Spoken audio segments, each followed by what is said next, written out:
Phone tapping అంశంపై అటు కేసీఆర్కు సిట్టు నోటీసులు ఇవ్వడంపై మనతో మాట్లాడడానికి ముఖ్య అధికార ప్రతినిధి ఎన్వి సుభాష్ గారు ఒకసారి మాట్లాడించేటువంటి ప్రయత్నం చేద్దాం.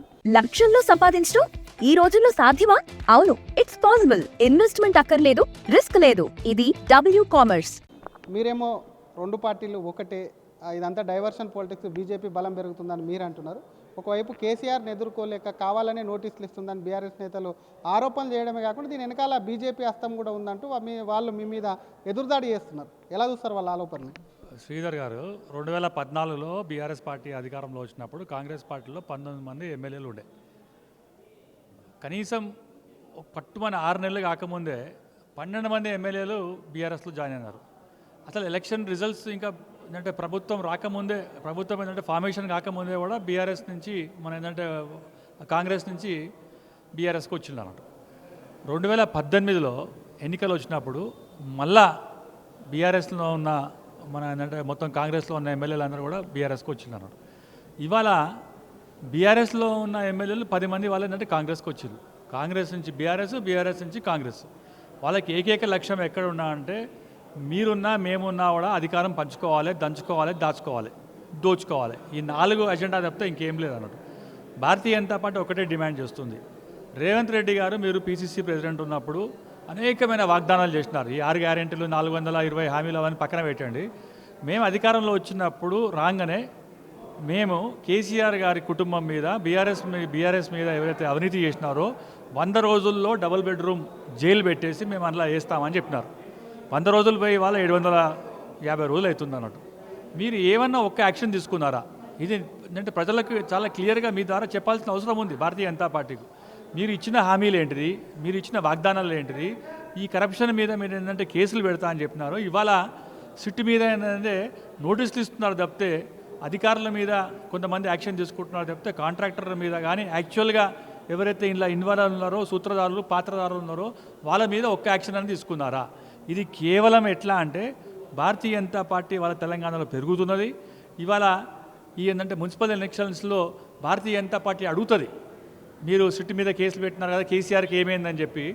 ఇవాళ మీరు ఇన్ని రోజుల తర్వాత 750 రోజులు అయిపోయిన తర్వాత 2 సంవత్సరాలు మీరు అధికారంలో వచ్చిన తర్వాత ఎలక్షన్స్ ముందు ఇవాళ కేసీఆర్కి నోటీస్ ఇస్తే దీన్ని బెనిఫిట్ ఆఫ్ డౌట్ అంటారు. ఇది ఓన్లీ డౌట్ఫుల్ కేసు, ఊరికి పిలుస్తారు, మాట్లాడతారు, పంపించేస్తారు. మేము చేసినాం కదా, చట్టం తన పని తను చేసుకుపోతుంది అంటున్నారు.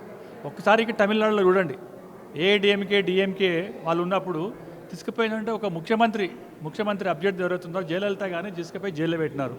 మీరు స్టోర్ క్రియేట్ చేసి లింక్ లేదా క్యూఆర్ ని షేర్ చేస్తారు. కస్టమర్ ఆర్డర్ ప్లేస్ చేస్తారు. డెలివరీ, రిటర్న్స్, రిఫండ్స్ అన్ని ప్లాట్ఫామ్ హ్యాండిల్ చేస్తుంది. డిఎంకే అధినేత కరుణానిధిని వాళ్ళ కూడా జైల్లో పెట్టినారు. మీరు ఎందుకు చేస్తలేరు ఇవాళ అంటే మీరిద్దరు ఒకటే, భారతీయ జనతా పార్టీ తెలంగాణలో రావద్దు.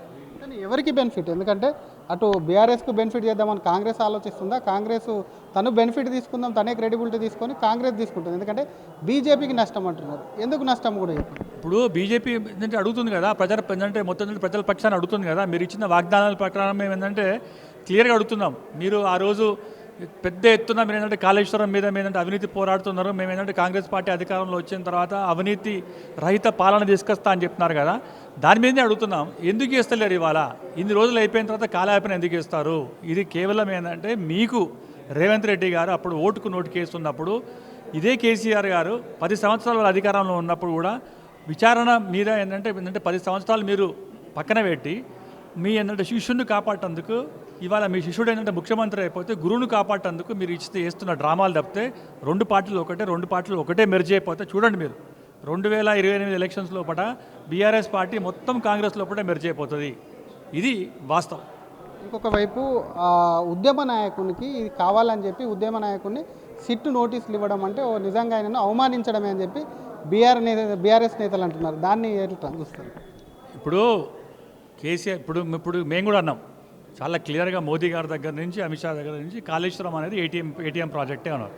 ముఖ్యమంత్రి ఎవరు అప్పుడు? ముఖ్యమంత్రి ఎవరు? కేసీఆర్ గారు. కేసీఆర్ గారి మీద కంపల్సరీ 100% నోటీసులు రావాలి, వారి విచారణకు హాజరు కావాలి. వారు ఎంత పెద్ద నాయకుడైనా కూడా, ఎంత పెద్ద ఏంటంటే ఈ దేశంలో ఏంటంటే చట్టం అనేది ఏంటంటే గౌరవించే వ్యక్తి అయితే రేపు రావాలి. దాని మీద తన ఏంటంటే విచారణకు హాజరై తన ఏదైతే ఏంటంటే మొత్తం క్రెడిబిలిటీ ఉందో తను ఏంటంటే నిజంగా చేసిండా చేయలేదా అనే దాని మీద ఆయన ఆన్సర్ ఇవ్వాల్సిన బాధ్యత కేసీఆర్ మీద ఉంది. ఒక లీడర్ ఆఫ్ అపోజిషన్ అంటే మీకు లీడర్ ఆఫ్ అపోజిషన్ అంటే ఒక ఏంటంటే గౌరవం ఉంది. ఆ గౌరవాన్ని ఏంటంటే మీరు ఏంటంటే కాపాడుగా ఎటు మీరు ఏంటంటే అసెంబ్లీకి వస్తలేరు, ఎటు బయటికి వస్తలేరు. ఈ సిట్ విచారణ మీద మీరు ఇవాళ రేపు వచ్చి మీ యొక్క ఏదైతే మీరు ఏంటంటే మొత్తం సమర్థించుకుంటారా లేకుంటే అటాక్ చేస్తారా దాని మీద క్లియర్ అయిన ఒక ఏంటంటే స్పష్టత ఇవ్వాలని చెప్పి భారతీయ జనతా పార్టీ డిమాండ్ చేస్తుంది.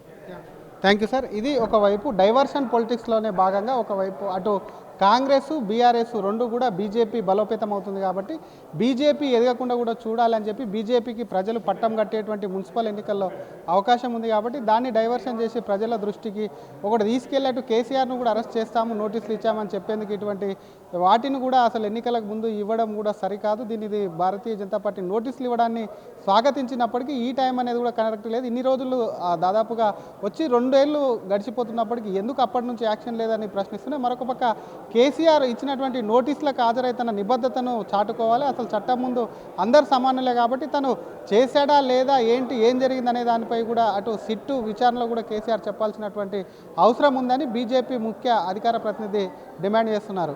కెమెరామెన్ గజప్తో శ్రీధర్, RTV, హైదరాబాద్.